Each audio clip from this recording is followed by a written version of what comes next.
बहुजन समाज में जन्मे सभी महापुरुषों को मैं अभिवादन करता हूँ। उपस्थित सभी को जय भीम। और साथ ही बाबा साहब डॉक्टर भीमराव अंबेडकर इनकी 135वीं जयंती की आप सभी को हार्दिक शुभकामनाएं। हमारे कुछ साथी दिल्ली से आए हुए हैं और वो सुबह से मराठी सुन रहे हैं।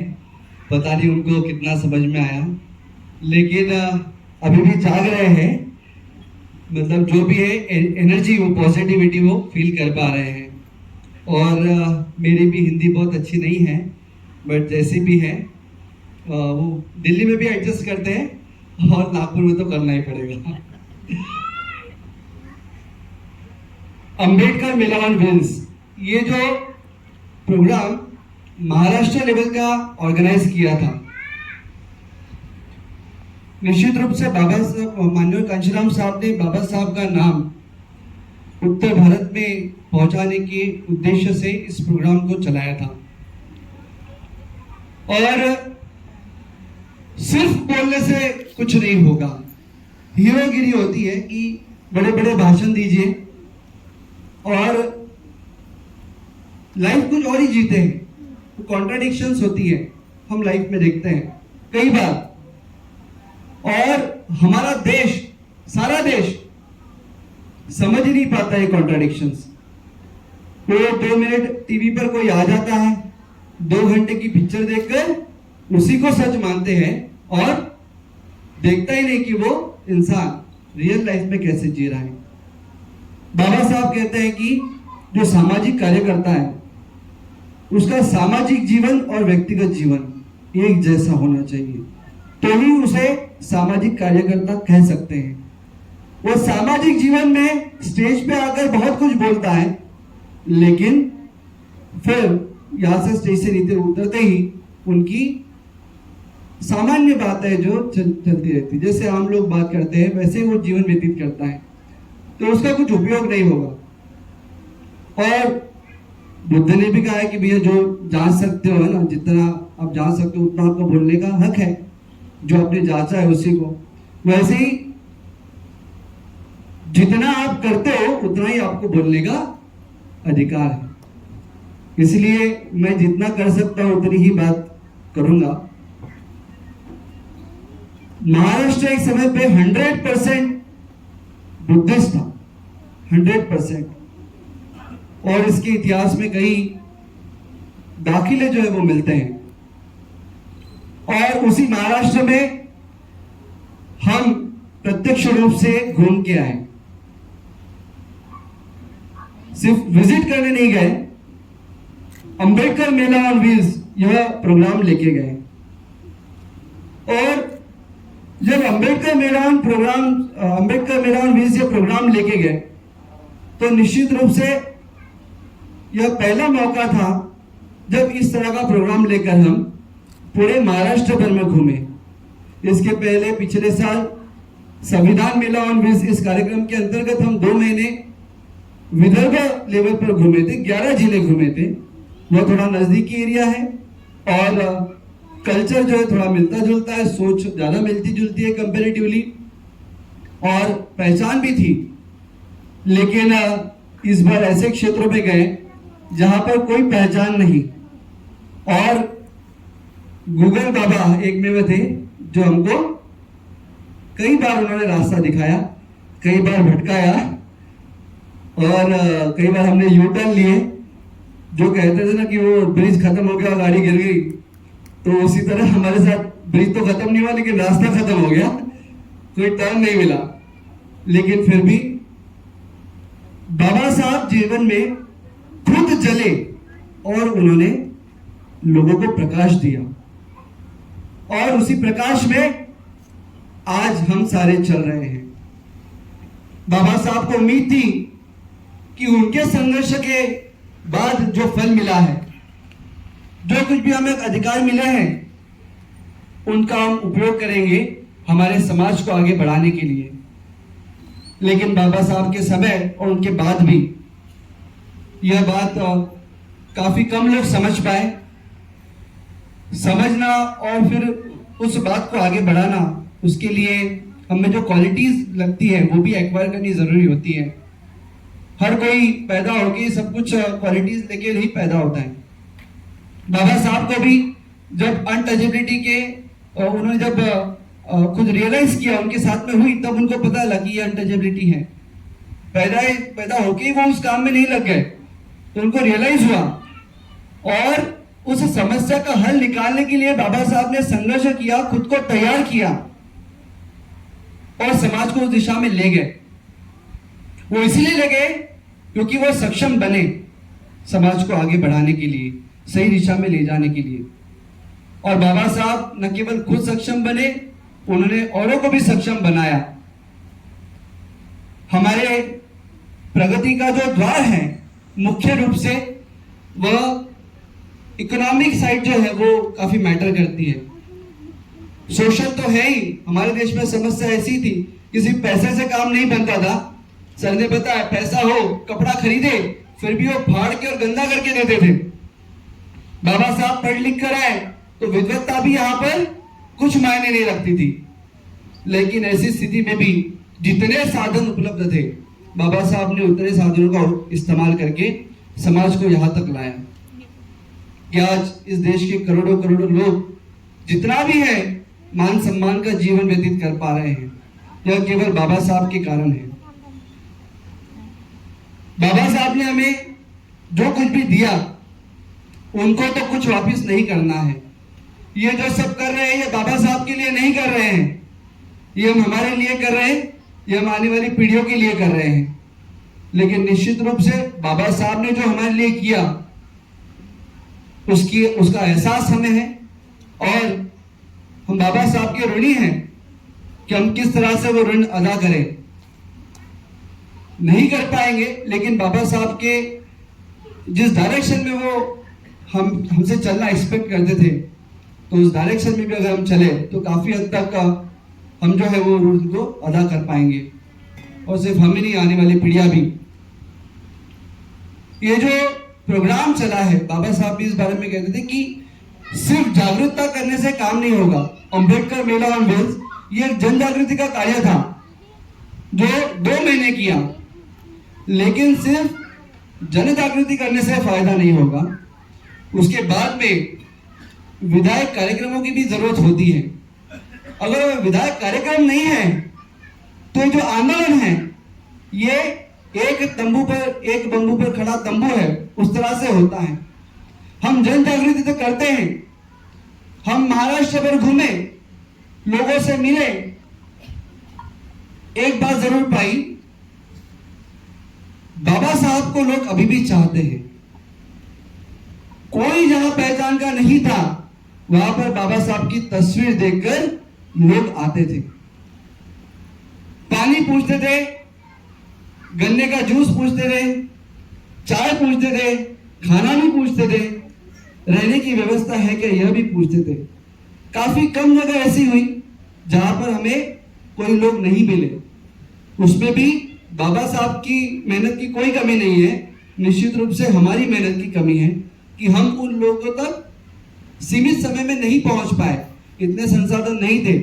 नहीं तो माननीय कांशीराम साहब ने भी जो काम किया है, तो उसके कारण पूरे देश भर में, मैं दिल्ली में भी जाता हूं, उत्तर भारत में घूमता हूं, तो वहां पे भी बाबा साहब के नाम से लोग नजदीक आ जाते हैं।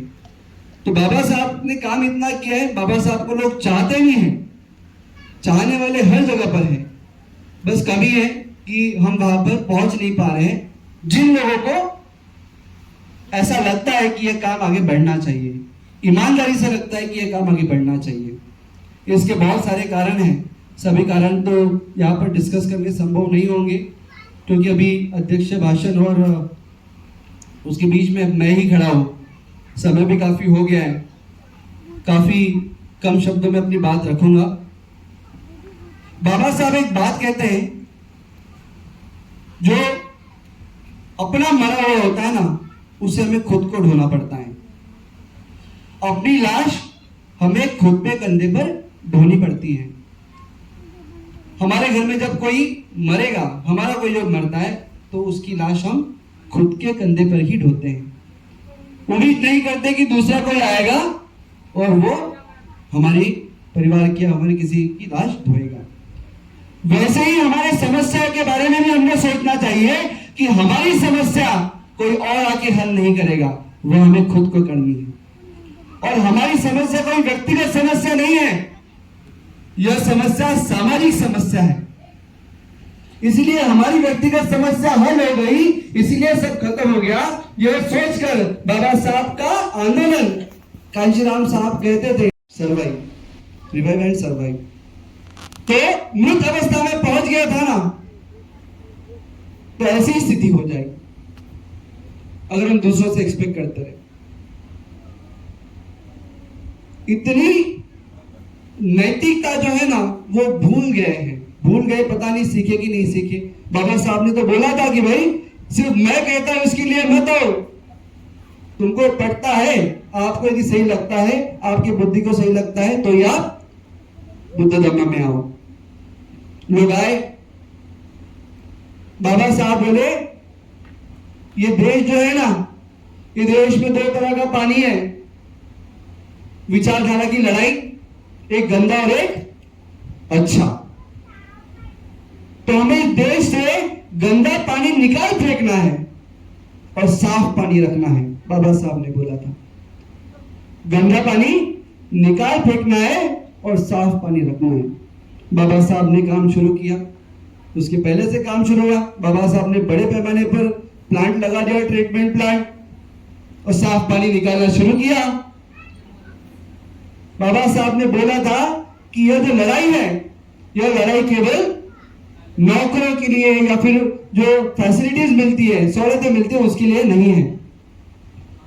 लेकिन हमारे समाज के हाथ में जैसे ही नौकरी आई, जैसे ही फैसिलिटीज आई, सब काम खत्म।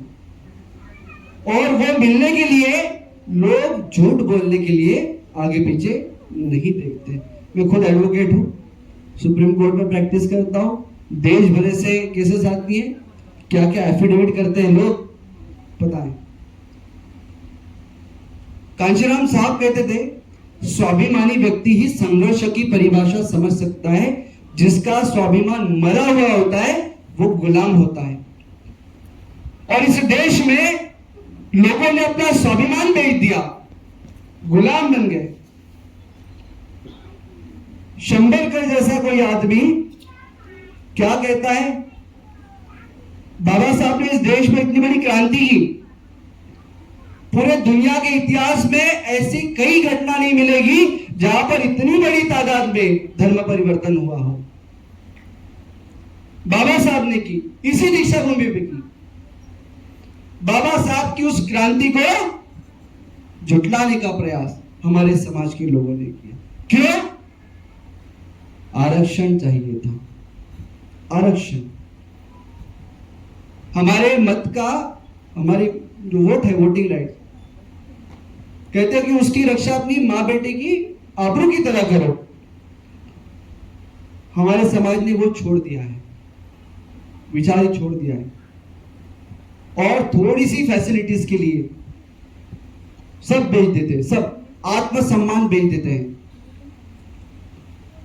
राइट टू एजुकेशन एक्ट के अंडर में एडमिशन के लिए यहां से शुरू होता है, उसके पहले भी होंगे इंसिडेंसेस, मैं बहुत ज्यादा डिटेल में नहीं जाता।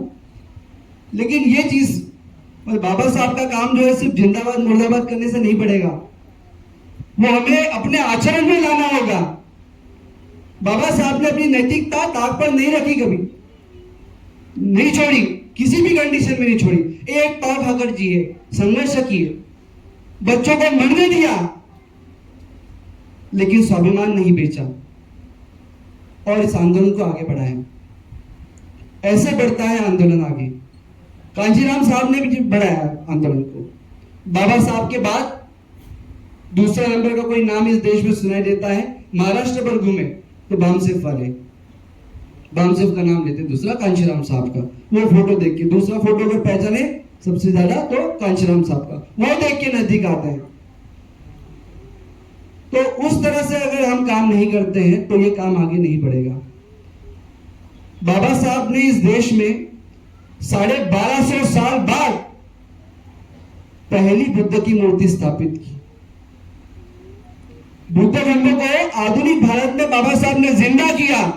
इतना ही नहीं तो आज इस राष्ट्र के जो नेशनल एम्ब्लेम है उसमें भी सम्राट अशोक का चक्र है, अशोक चक्र है। और हमारा समाज चाहता है कि हमें सब कुछ मिले, ऐसे से नहीं मिलेगा। बुद्ध ने ही बताया ना कि भैया जो बीज आप बोओगे फल आपको वही मिलेगा। और हम इसको नकार नहीं सकते कि जो आज हमें मिल रहा है वो हमारे कर्म का नतीजा नहीं है। जो बीज हमने लगाए थे वही फल लगे हैं पेड़ में और हम वही चख रहे हैं। हमने अगर जहरीला पेड़ लगाया था तो आज हम जहर खा रहे हैं। अगर हमें लगता है कि आने वाली पीढ़ियों को अच्छे फल मिलने चाहिए तो जरूरत है कि आज हम इस देश में अच्छे पेड़ वाले बीज बोए, अन्यथा वो दिन दूर नहीं जब बाबा साहब तो कहते थे कि हमारे गले में मटका आ जाएगा और कमर में झाड़ू लगेगा। इसलिए बहुत जरूरी है कि हम इस दिशा में बहुत ही सीरियसली सोचें कि हमें किस तरह की जिंदगी जरूरी है। आज इस देश में जिस तरह की घटनाएं सामने आ रही हैं, और मैं सुप्रीम कोर्ट में प्रैक्टिस करता हूं, मैं कितनी कोशिशें कर सकता हूं ये मुझे पता है कि वहां पर न्याय पाने के लिए ऐसा लगता है कि हाँ कानून हमारे फेवर में है, लेकिन इतनी आसान लड़ाई नहीं होती है, इतनी आसान नहीं होती है। और हमारे समाज के लोग ही जो है वो हमारे पैर खींचेंगे। ऐसे समय पर पूरे महाराष्ट्र में एक वर्ग ऐसा भी दिखा जिन्होंने 10 साल 15 साल 20 साल इस आंदोलन में काम किया, इस आंदोलन को आगे बढ़ाने के लिए बहुत कुछ दिया, लेकिन आज वो निराश होकर बैठा है, किसी भी कारण से क्यों ना हो। ऐसा एक बहुत बड़ा तबका जो है समाज में दिखाई दिया। तो हमें उनमें भी उम्मीद थोड़ी जागी, वह भी जितने भी समय हम उनके साथ में थे उन्होंने तन मन धन सब कुछ दिया, बिन मांगे भी दिया और पूरे महाराष्ट्र में दिया, कई जगह पर दिया। मैंने खुद अपने हाथों से रिसीव किए, अश्विनी दाई ने किए, हम सबको बताया। बच्चे पॉम्पलेट बांटते हैं तो बच्चे पॉम्पलेट बांटते बांटते बिना मांगे उनको कंट्रीब्यूशन दिया जाता है कि आप अच्छा काम कर रहे हो, रिवॉर्ड दिया जाता है, जो भी अप्रिशिएट किया जाता है, तो वो तो मिलेगा हमें। लेकिन ऐसे लोगों को भी जोड़ना बहुत जरूरी है, काम को आगे बढ़ाना बहुत जरूरी है। युवाओं के ऊपर बहुत बड़ी जिम्मेवारी है, क्योंकि बाबा साहब ने कहा था कि जो युवा हैं उन्होंने सिर्फ अपना पेट भरने के लिए काम नहीं करना है। हम युवाओं ने समाज में एक विश्वास पैदा करना है कि हम समाज के लिए कुछ करना चाहते हैं, और हमें जब भी मौका मिला हम दिखा देंगे कि हम किसी से कम नहीं हैं, और जो भी हमें मिल रहा है उसका उपयोग हम सिर्फ खुद के हम व्यक्तिगत रूप से उसका इस्तेमाल नहीं करेंगे, हम जो भी हमें मिलेगा उसका उपयोग हम समाज को आगे बढ़ाने के लिए करेंगे। जब तक इस देश के युवा, बहुजन युवा इस बात का एहसास समाज को नहीं दिलाते हैं, चाहे जितना जिंदाबाद मुर्दाबाद के नारे लगा लो, नागपुर में भी कितने करोड़ों लोग आते हैं, बाबा साहब का विजय असो, बाबा साहब जिंदाबाद के नारे लगाने करोड़ों लोग आते हैं, लेकिन जब रिजल्ट आता है तो हमें पता होता है क्या होता है, वैसे ही होता है। इसीलिए युवाओं ने ये जिम्मेवारी लेनी बहुत जरूरी है, और समाज को ये विश्वास दिलाना जरूरी है कि जब भी हमें मौका मिलेगा हम दिखा देंगे कि हम किसी से कम नहीं हैं, और जो कुछ भी हमें मिलेगा हम समाज को ये विश्वास दिलाए कि उसका इस्तेमाल हम व्यक्तिगत रूप से नहीं करेंगे बल्कि सामाजिक हित के लिए करेंगे। जब कभी हम यह विश्वास समाज में जगाने के लिए कामयाब हो जाएंगे, निश्चित रूप से उस दिन इस देश की हम शासन करती जमात भी बनेंगे, सारे अधिकारों के किले भी हमारे काबिज में होंगे, और सम्राट अशोक का भारत इस देश में बन के रहेगा, और बाबा साहब के शब्दों में प्रबुद्ध भारत बनेगा। इस दिशा में मार्गक्रमण करना बहुत जरूरी है, अन्यथा मुझे मेरा फ्यूचर तो निश्चित रूप से अंधकार में दिख ही रहा है, पता नहीं हमारे आने वाली पीढ़ियों का और क्या होगा। तो इस दिशा में हम सभी काम करेंगे, क्योंकि सिर्फ जिंदाबाद मुर्दाबाद से नहीं चलेगा, तन मन धन सब कुछ देना पड़ेगा। अगर नहीं देंगे तो वो दिन दूर नहीं जब एक कानून बनता है, एक कानून, और हमारे दशकों की मेहनत पर पानी फेर देता है, दशकों की। इस देश में हमें संपत्ति का अधिकार बाबा साहब ने दिलाया था, हजारों सालों के बाद हमें मिला था। आज हमारा मूलभूत अधिकार नहीं रहा, हम खो चुके हैं, धीरे धीरे सब कुछ खो देंगे, इसलिए जागने की जरूरत है। ज़्यादा खाना खाते हैं तो नींद आ जाती है, तो बुद्ध ने भी कहा था कि संपत्ति का जो है हमने कितनी कमानी चाहिए, है ना। अनाथ पिंडक को उन्होंने बताया था कि संपत्ति जो है हमने कितनी कमानी चाहिए और संपत्ति का किस तरह से उपयोग करना चाहिए। हम जो पैसा कमा रहे हैं वो अच्छे मार्ग से कमाना चाहिए और उसका इस्तेमाल भी अच्छे के लिए होना चाहिए। घर पे पड़े पड़े सड़े सड़े उसका कोई इस्तेमाल नहीं होगा, समाज हित के लिए लगाना चाहिए। तो निश्चित रूप से बाबा साहब के जीवन संघर्ष से हमने प्रेरणा लेनी चाहिए। उन्होंने अपनी शुरुआत काल में समाज को ये उन्होंने प्रॉमिस किया कि जो कुछ भी मैं कमाऊंगा हमारी सोसाइटी के लिए करूंगा, और अंत तक उनके अकाउंट में पर्सनल कुछ नहीं था, जो भी था समाज का था, और बाबा साहब का आज भी हम खा रहे हैं। तो निश्चित रूप से कितना भी करेंगे कम ही होगा, लेकिन जितना हो सके हमने ज़्यादा से ज़्यादा उनकी अपेक्षाओं पर खरे उतरना है। आप हम सब मिलकर हम बोला जाए इस अभियान के अंतर्गत इस बात को आगे बढ़ाएंगे, और आने वाले दिनों में हमने ये निश्चय करना चाहिए। अब तो ठहराव वगैरह पास करने हमने बंद कर दिए, क्योंकि लोग बोलते बहुत है लेकिन करते नहीं है। लेकिन हमारे पास ये मौका है कि हम बिना बोले कर दिखाएं, ताकि समाज का जो विश्वास है हम जीत पाए। इस बात पर आज के लिए इतना ही बोलता हूँ, ये पर रुकता हूँ। जय भीम, जय भारत।